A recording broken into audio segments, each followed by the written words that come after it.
Day 176. Starting the morning off with a little ribeye. Well, 2 little ribeyes since my wife has joined me on this journey.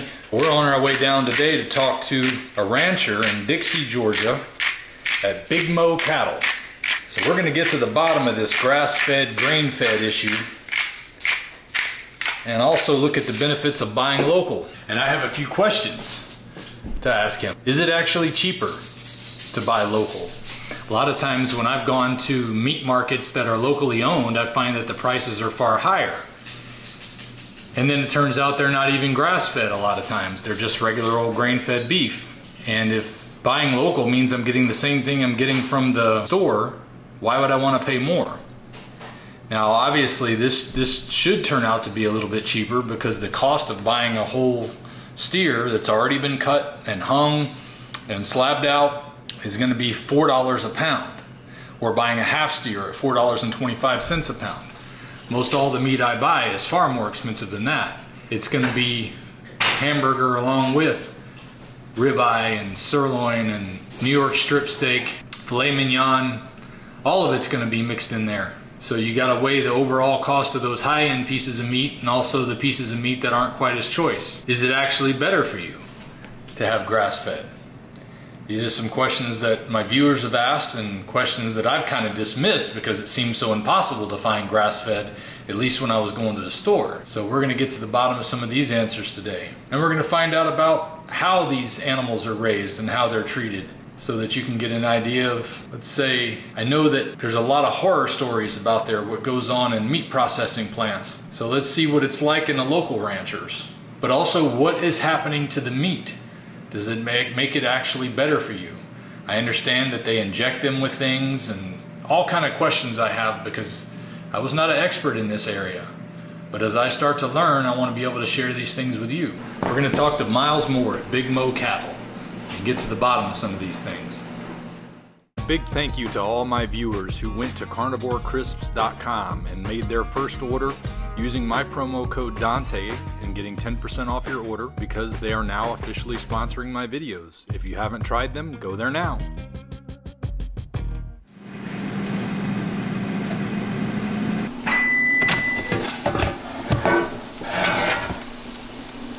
Oh yeah.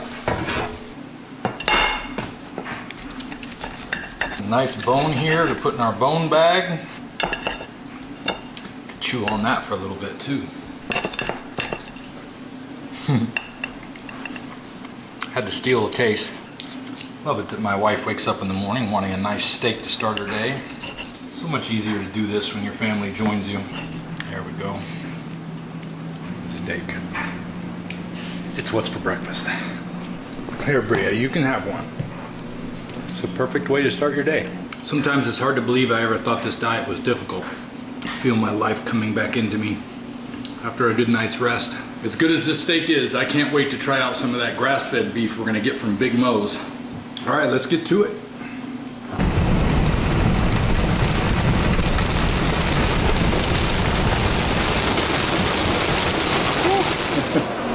But here we are with Miles Moore of Big Mo Cattle. That's right. Tell me about how you got into ranching. Always wanted some cows.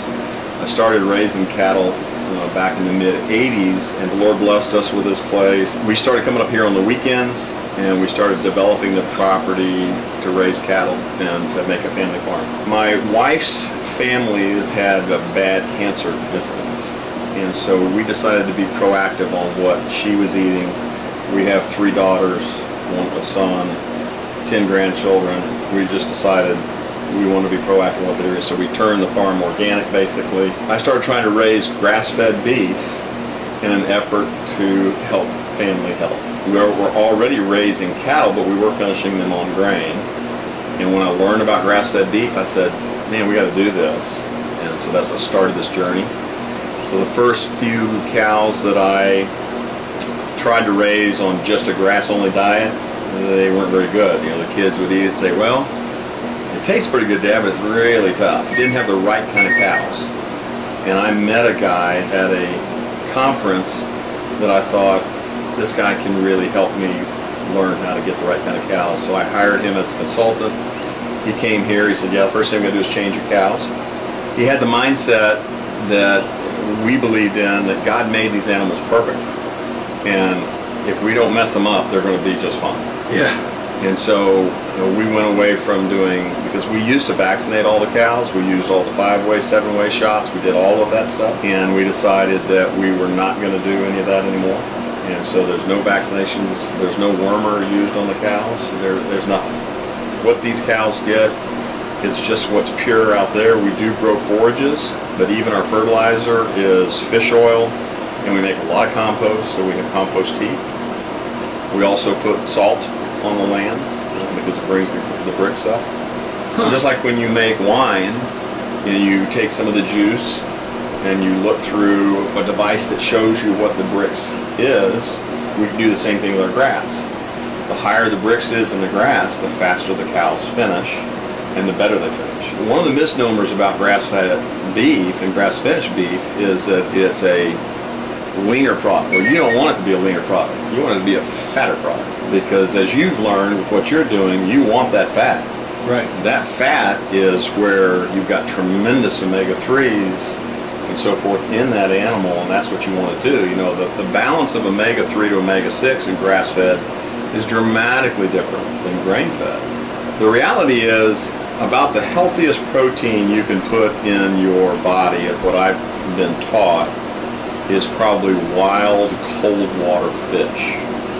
Hard to come by, expensive, yada yada yada. And of course, with what you've seen in the waters and so forth, you know, when you take a look at the radioactive water that's come out of the big accident they had in Japan, and all that's flooded in that into the Pacific. And there's just all kinds of things that are there that you have to kind of figure in of how am I going to get a really healthy protein product? Well, you know, the reality is that if that's the best, then what's second best? Second best is a ruminant on pure grass that's not given any chemicals. And what I've been taught is that the omega-3, omega-6 ratio is like 1-to-1 in those cold water fish. Mm-hmm. In grass-fed beef, it can be as good as 1-to-2, whereas grain-fed might be 1-to-15 to 1-to-25. Okay, so a lot more omega-6. A lot more omega-6s, which is what makes, you know, puts inflammation in your body. Omega-3 is kind of like the ibuprofen. So, you know, in an effort for us to make the absolute best protein that we could for our family, what we do is we plant forages in the spring and in the fall, and we put those forages out in our pastures. When you go out in the pastures later, you're going to notice there's not a monoculture anything out there. We want 20 to 30 species of plants in those pastures. No chemicals. No commercial fertilizer. We put on some lime, some high calcium lime, because calcium is something that you want to keep the balance up in your soil. And then everything else is fish oil and compost tea and some salt water, manure and urine out of these cattle. The cattle are moved every day, sometimes twice a day. And so they're in a fresh paddock. And the best way to not have worms in your cattle is don't let them eat grass down too low. You know, so where the worms live. So we keep the cattle moving. Imagine if you cut your grass today, and then you didn't come back to cut your grass for 45 days. That grass is going to be tall and beautiful for grazing. Yes. That's basically the concept that we're using. And so it completely regrows. The cow can walk through a pasture, and even if they haven't pooped or urinated on that one particular part, just cows walking through it, the other cows won't want to eat it very much. But when you have cows that are forced to stay in one paddock and they can't move off of it to get something to eat, then they're going to pick up worm loads, they're going to pick up different things that are problematic for their system. And so we eliminate that. We don't make them do that. We're moving our cows every day. We're taking care of our cows every day. You know, that's the difference with a management style. And everybody needs to manage their cattle the way they want to manage their cattle. I'm not telling somebody how to do it. Right. I'm telling you how we do it. Mm-hmm. And the other thing that's very interesting is that if you take a blade of grass that's, say, 12 inches long, all the carbohydrates in that grass is in that top 4 inches. When you start moving down, you get down close to the ground, that's all protein. So when you drive down the highway and you see all those cows that are grazing grass, that's why the grass-fed is so tough. And it can be. At least what I bought at the store. I bought it only at one store if I found grass-fed, and it didn't seem appealing to me first of all because it was in a factory package, not something where somebody just cut it. Yeah. So I thought, this doesn't look very appealing. Yeah. It's very small. It's very expensive, and it didn't taste very good. Right. And I even mentioned that in one of my previous videos because I got to the point where I'm like, screw it. I'm not looking for grass-fed because it's hard to find, and when you find it, it seems like it's no good. There's plenty of people that are doing grass-fed the right way. And basically, just like the old saying of, don't sell anything before it's time, we don't sell somebody an animal until it's finished.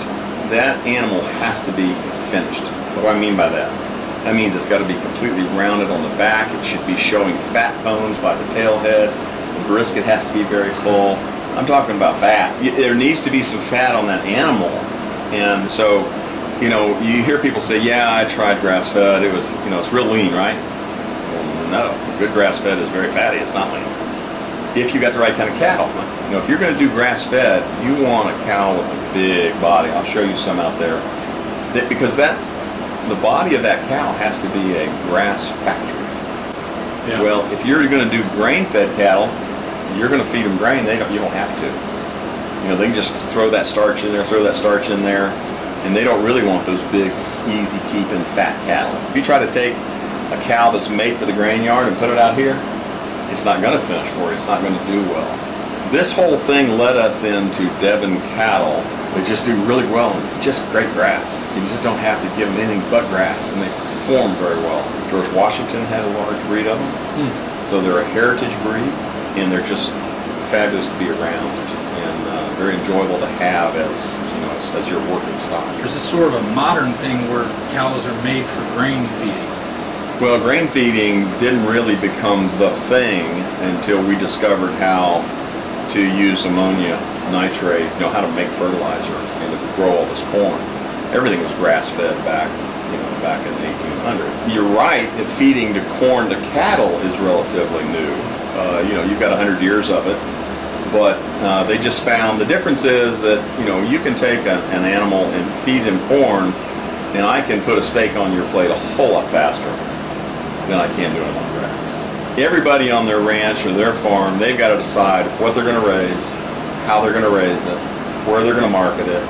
So the cattle business is like any other business. I had no idea this was going to be such a prolific look, but it's really amazing to know that there's this much to be learned about this. There is a tremendous amount to be learned. There's so much that people don't understand. Grass-fed beef is different than grain-fed beef, as I would say fish is to chicken. There's that much difference. The profiles of the fatty acids and so forth of grain-fed versus grass-fed. It's a different product. It's both beef. What a lot of people say about grass-fed, and what I'm talking about is good grass-fed, that they say it's got a different chew. It's not tough. It's got a different chew, whereas grain-fed beef is more mushy. I'd heard people say that grain-fed was sweeter, but maybe it's because of the way they're doing their grass-fed. Like I say, what I got in the store, it didn't taste very good. Yeah, well, part of the issue too is there are some regulations that you have to be careful of. What does an animal have to be in order to be called grass-fed in the grocery store? If you think about, let's talk about an animal that goes into the grain yards. Well, it's grass-fed for quite a while of its life. They might put some supplement out there. They might do some other stuff when it's a calf. But there's plenty of cow-calf producers that raise their cattle just on mama's milk and the grass they have, and they send it to the grain yard. Those animals have all been on grass.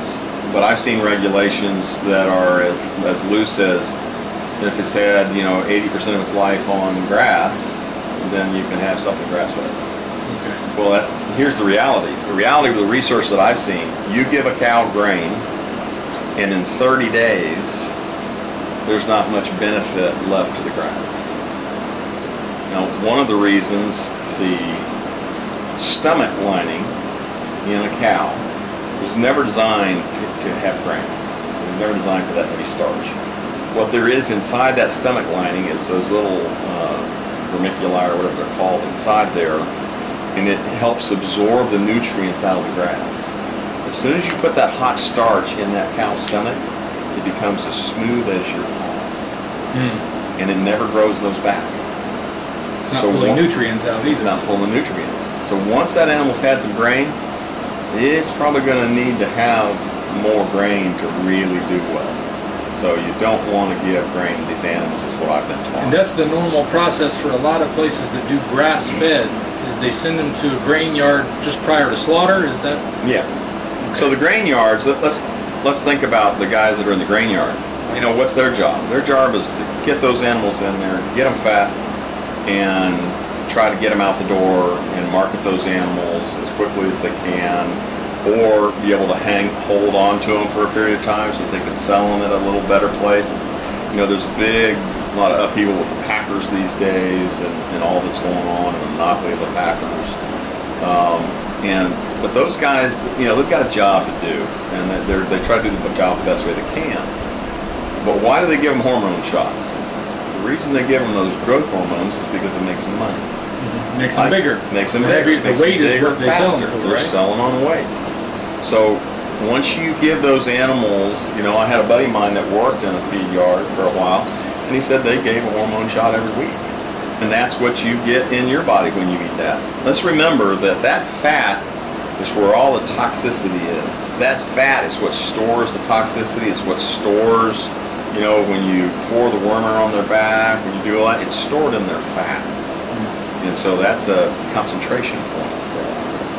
Well, for somebody who's on a lion diet or even any type of carnivore diet where we only eat meat for the most part, it's definitely important that we're getting nutrients from our meat. If we're not, then exactly, it's going to be a problem. You know, we have a lot of people that are very interested in doing this. So do you have to find them? You got to find them. Best thing for you to do is to find somebody that's doing it the way that makes you happy. You know, part of what a lot of people that are doing a carnivore diet, because obviously their organ meat is important, and so how do we get that organ meat in us? A lot of people are not. I'm not a big fan. Not a big fan of the liver, probably, right? Okay. But there's a thing that a buddy of mine likes to call the warrior burgers. You can take the liver and you can take the organs. You know, since when you come to somebody like me, we're going to custom process it exactly the way you want and what you need. Okay? You're not going to be able to go to Sam's or Publix and get this done, but when you get a custom process, you can. We can take the liver, we can take the heart, we can take the kidneys and the spleen and all of the organs that we know are tremendously good for you. And we can grind those up and put them in the burger, and you won't even taste them.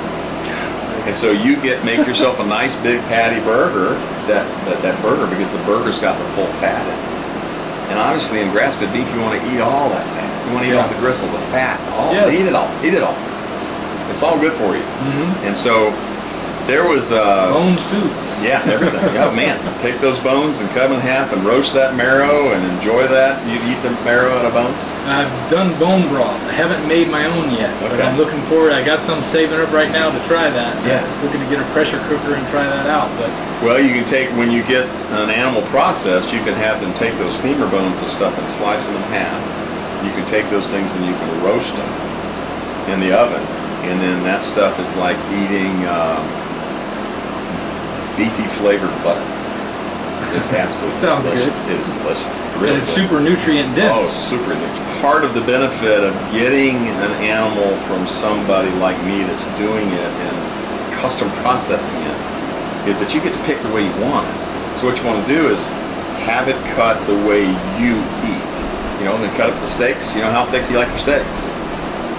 I've got people that get the steaks cut 3/4 of an inch thick, and I got people that get them 2.5 inches thick. Yeah, I like an inch, inch and a half. Yeah, I'm an 1 1/4 inch, 1.5 inch guy. And that's what I really like. You know, my New York strips, you know, my ribeyes, all that, I like 1 1/4 inch, 1 1/2 inch. Yeah. Filet mignons, 1.5 to 2 inches. Filet mignon, I don't complain. Just give it to me. Yeah, just let me have some.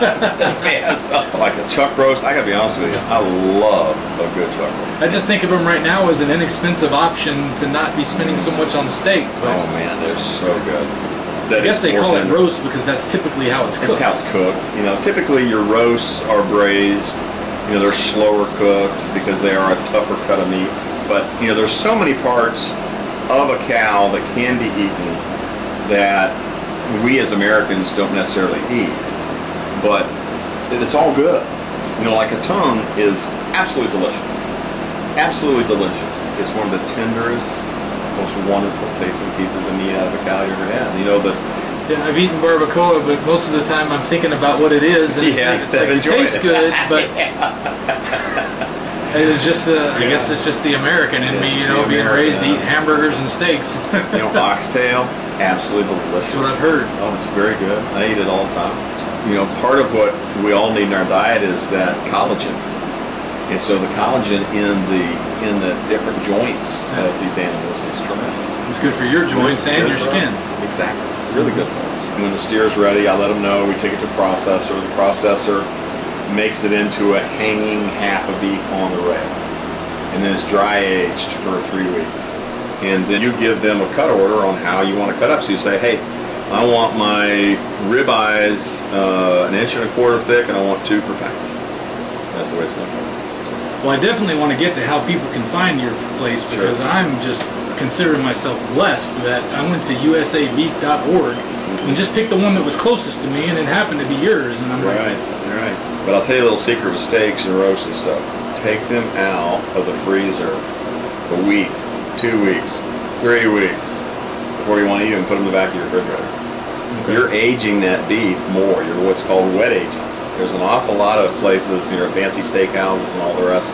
They'll wet age, you know, meat for 6-8 weeks. And so you're doing that, you know, with this. The difference between grass-fed and grain-fed is that you can't do that with grain-fed. With grass-fed, the shelf life on grass-fed it can be easily 60 days in an unfrozen state. It's amazing. It's absolutely amazing. And that's why I'm saying there's a difference between grain-fed and grass-fed. And I'm not knocking grain-fed. Grain-fed guys are doing what they want to do. They're producing the product they want to produce. The people who are watching my channel are doing this for health reasons. Exactly. You're going to do it for and health. they've got questions about this that I didn't have answers to, because there's so much misinformation out there, and what you try on your own seems like, no, I'm not, this is not worth the effort. But I mean, you've made a believer out of me in a very short period of time. Do you sell to stores? We don't. We only sell to individuals. I mean, we stay with a customer base, you know, to sell our beef in just individuals. What if people around the country wanted to buy from you? They got to come here to get it and all that? Well, you could work out a shipping thing, but to be honest with you, if there's somebody a long way away, then better to find somebody local. They can contact me, and I can try to point them in the direction of some other people that I have contacts with. There you go. That can help them, because there's a lot of people that do a really good job. How would somebody? What would be the best way for somebody to get a hold of you? Best way is to email me. They can email me at bigmocattle@gmail.com. That's BIGMOCATTLE@gmail.com. Just email me and let me know that they're interested, and give me a phone number. I'll be glad to talk with them. And you know, we do tours of the farm, let people see what we do here. What are some of the challenges you face? One of the things that I think that troubles me is all the use of chemicals on our agricultural land throughout our country, our world. You know, when you take a look at the Roundup and you know, the broadleaf herbicides and all the things that people use that are going into our water systems and our well water and all the rest, it's very troubling. You know, one of the things that we do here is that we utilize a bentonite clay, which is called conditioner, and we get it from the Redmond folks out in Utah, and we feed that to the cows. What it does is it helps tie up any toxins that might blow in on our grass from a neighbor that might be spraying their fields or whatever. It troubles me, you know, with what we see going on with all this spray, because it's affecting all of us. And so, you know, all our cows every day get mineral water, and that's basically our ancient seabed salt mixed with water, and they love it. You know, if we're having a problem out here, they probably need more salt. Then we also do some apple cider vinegar in their water trough. Acetic acid helps them digest the grass even better. It just is kind of a health thing. There's things that cattle get, you know, like lice in the spring and so forth. You know, and they can buy all kinds of chemicals to put on them, but we don't do that. We spray them with a little apple cider vinegar. What did they do back in the 1800s for these things?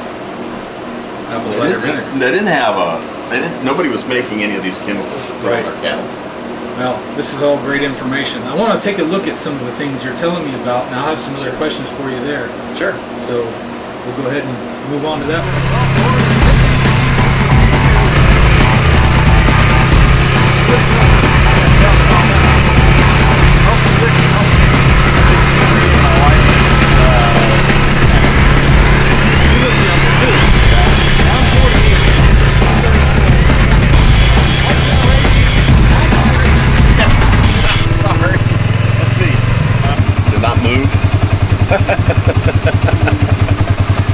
It's just trying to rain sideways is the problem. Yeah.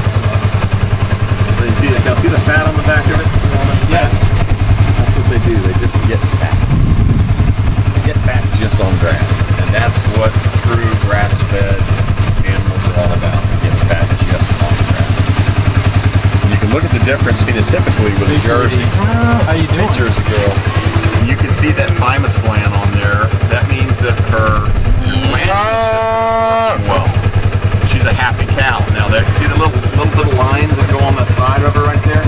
Now, she's not real trouble on her, but those are called happy lines, and you can see those on some of the cows. That just means they liking life. So she's just liking life.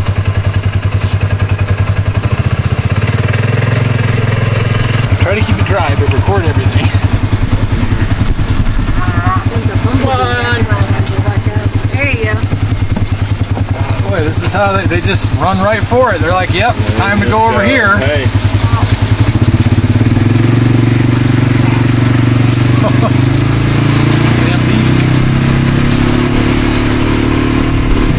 So, new pasture for today.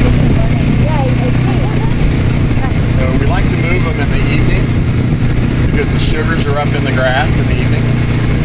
And so this is when they get the most benefit. And so they'll graze in here all evening long.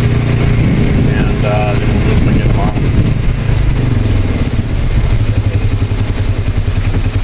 Boy, they just dive right in. Give me some of that new fresh grass. There's all kinds of different grasses out there. There's crabgrass, there's all kinds of things. Since we don't spray any kind of chemicals on this, you know, the seedbed just becomes alive, and all the different forages are what we're looking for. That's what we want in our pasture. We want a variety, and that's what we try to provide. Awesome.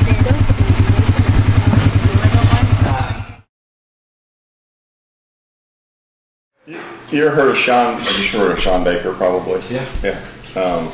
One of my cattle buddies out of Arkansas grew up with him, friended with him, and so that's where I first heard about the carnivore diet, was through him. But you know, the reason why I got started on the lion diet was because of Michaela Peterson talking about how she had had all kind of problems, and I was going through some severe health issues that doctors couldn't explain. Right. And I said, well, I'm going to give this a try. But the ruminant meats was the interesting part, and I think it's because of their digestive system removes a lot of what plants make to fight off predators. They don't want to get eaten either. Yeah, but a lot of people don't realize that. A lot of people don't realize that plants have, you know, a system in them that fights off not only predators, but fights off other grasses. There are grasses out here that they give off a hormone that stop other grasses from growing around them. Wow. It's a fascinating thing. And part of what we've done with our farm here is we've healed the soil, and we treat the soil like a living, breathing entity that it is, because all the microbes that are in the soil, they need air and food and water, just like we do. But as long as we keep that going and we don't do anything to hurt that, then it pays us back. You know, we don't till the soil, and we just continue to let it grow. We plant right into the pasture. We don't turn it over with a flower or disc or anything.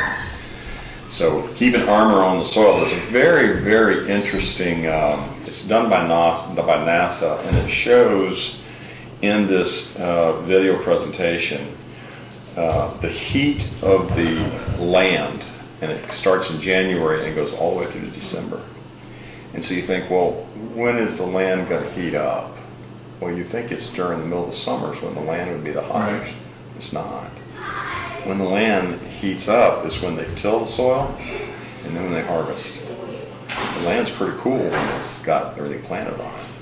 And what it's showing you is that when they till the soil, they don't have any armor on that soil, and it's allowing the sun to get down and cook that, and it's killing all of the organic matter, and all the bugs that are in the soil.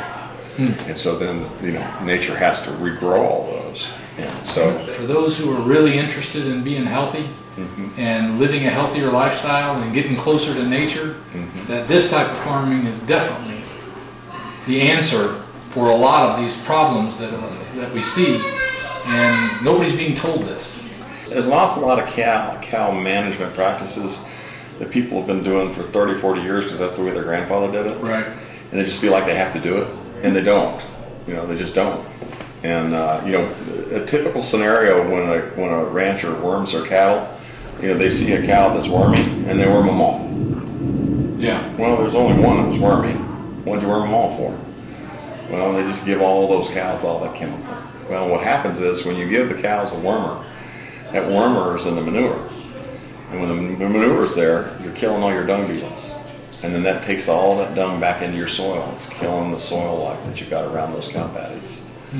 And so all of those things that you do have maybe a consequence that you didn't see. Those unforeseen consequences. I imagine they're taught these things in agricultural schools. They are. They are. They absolutely are. And you go to any of the universities that have cattle programs, they're funded by the guys that are Pfizer and all of them. I was going to say, it sounds like Big Pharma got in there too. It is. That's where they get their plant. Rather than saying, what's the best forage to cut the most hay that doesn't take any fertilizer and doesn't take any chemical. What would be the best organic forage? Those are the tests I'd like to see. So all of our food supply, if you're not eating organic, is difficult. And it seems organic is used kind of loosely also. It can be very loosely. There's some organic principles where you'd go, I don't know, that doesn't make good sense to me. I think part of people just need to wake up and use common sense. People just don't know. And nowadays with things like YouTube, there's an opportunity to get information out there. Oh, absolutely. I've learned very much this past year that I'm not educated in what makes my body work, which also makes my brain work, and it's been holding me back all this time. So I think this is where we need to start. Exactly. And there's just when you get into agronomy and agriculture and horticulture and all these things, it's a world out there of working with nature that is amazing. It's absolutely amazing. It can be done, but it's got to be taught and it's got to be understood. And there needs to be people to help with it. We know that we grow a superior beef product. We are proud to supply into families to where somebody, if they've got a health concern or they've got something they're trying to do, we know we're giving them a product in their freezer. Anytime they want a healthy piece of beef, all they gotta do is go to the freezer and get it. How big of a freezer do I need to hold a half beef? Half beef, 10 cubic feet. Okay, not too big then. Not too big. We don't try to raise real big cattle here down in the south. The farther north you go, you might have bigger and bigger cattle. But we like to have an animal. We like to have a steer that finishes out around 1,100, 1,200 pound live weight. And so when we put that on the rail, it's going to weigh 650 average probably. And then so you cut that in half. You got a 3 1/4 pound half of that hanging rail weight. And the other reason I ask is I want to try eating just this kind of beef once you get one ready, because I'm fixing to give you a check for at least half of one and hopefully the rest for a whole one soon. Sure. Maybe we can talk about that process about ordering the beef, because that's even a mystery to me. You talked about cutting bones in half and having the marrow ready, and what we do is that somebody gives us a deposit. And so we puts them in line to get a beef, and when we get our beef ready, then we let them know that the beef is ready. Once it's processed and it's hanging on the rail, we know what the weight is, and then from that weight, for a half a beef, it's going to hang for about 3 weeks. That's what we generally like to see, and then you're going to tell the processor how you want to have it cut up. And they can also do other things with that beef when it's there. So they can make sausage.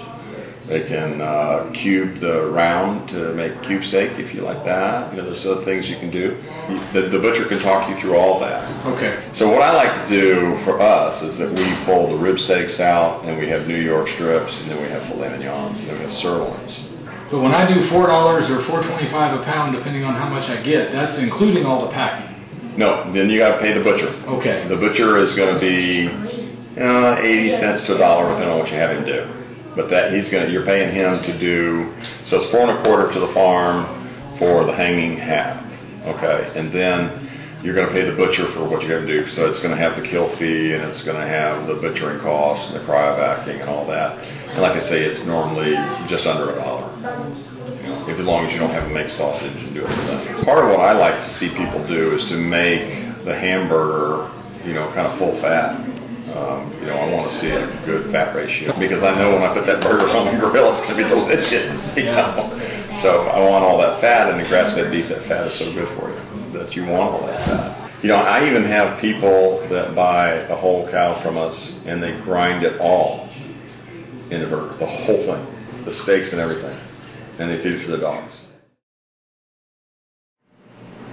Oh, where the heck did I put it? How do I use my email? Good grief. It's almost gone. And we can actually do this, we could get on the range or go out and do this in the cows.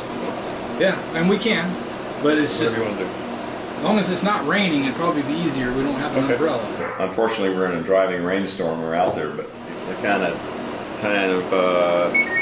What is that beeping? Oh, is that your phone? That might be my phone. I was wondering what that was. Sorry.